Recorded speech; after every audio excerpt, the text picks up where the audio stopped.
Here we have a 2009 Peugeot 207 Verve in black. If we start with the offside front tyre, looking at your tread there, you've got around 5mm of tread, so plenty of tread left on the tyre. Looking at the offside front alloy, it does appear to be in nice condition. You have got a few light scratches to the alloy, there's no signs of any curbing at all. Looking down the offside of the vehicle itself, do apologise, it's very bright. Looking for any dinks or any dents.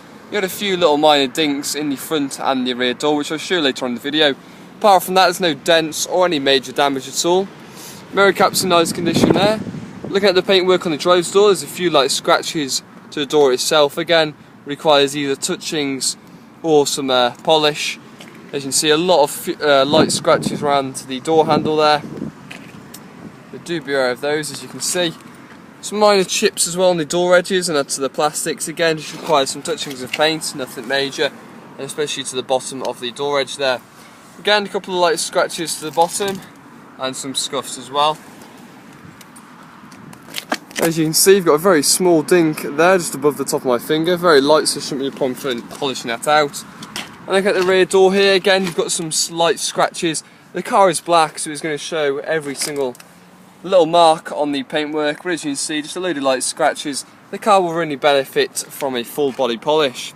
Look at the door edge, again requires some touchings, and then quite a few scratches around the door handle, as you can see there. I'm just trying to show you this small dink, again, as you can see, nothing major at all. Moving on towards the offside rear tyre, not as much as the front there, you're looking at around 2.5 to 3mm at the most.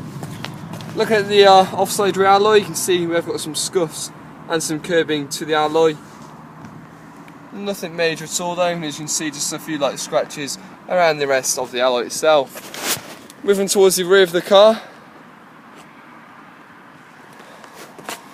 Now looking at the back here, doesn't appear to be any dinks or any dents at all to the boot itself. And then looking at the rear bumper, yeah, I've got some deep scratches. As you can see, we've got some here. Quite a lot of scratches to the top of the boot lid here also, as you can see. And then on the near side rear quarter, this is where the most of the damage to the car is. So you can see a large scuff there. So a real bad scrape. We'll start with the arch here, you can see it's gone right down to the bodywork there.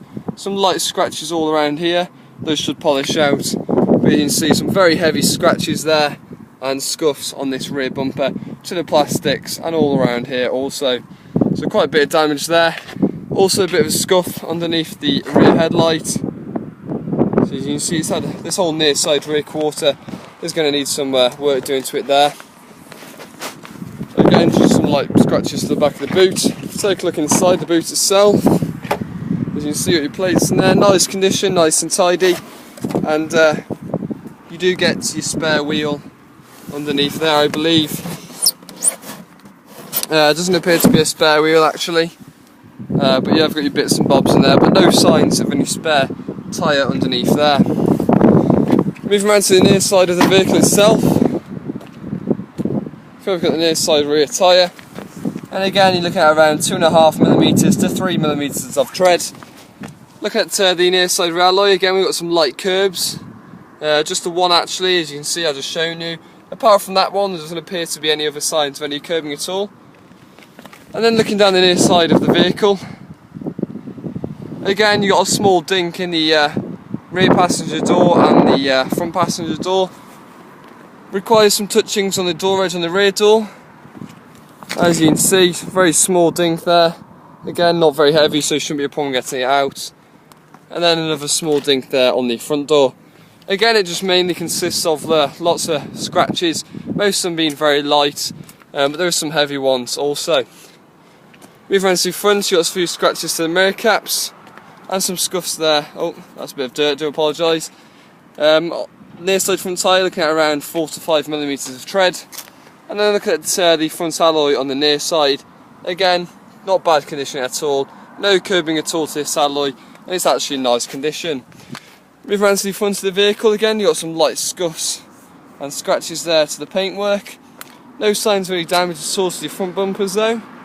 Everything looks intact there. But again, just a few scratches and stone chips around the bonnet, etc. but like I said, no signs of any major damage at all. Take a look inside the vehicle. As you can see, got your red and black cloth there, nice condition. There's a few little marks on it here and there. With a good valet it should fetch it out no problem, but no rips or tears at all in the back of the seats. Now if you have a look in the front, and it's the same to be said with the driver's seat, nice condition, no rips or tears, but as you can see a few marks to the holsters and the cloth itself. And the same with the front passenger seat also. So not a bad condition inside, dashboard etc is clean and tidy, and the steering wheel is also in nice condition as well. If we step inside I can show you the mileage and the paperwork. You do get 2 sets of keys with the car, as you can see, so that's great. And getting the car started up. So as you can see there, 60,000 miles, 212, so not too bad for its age.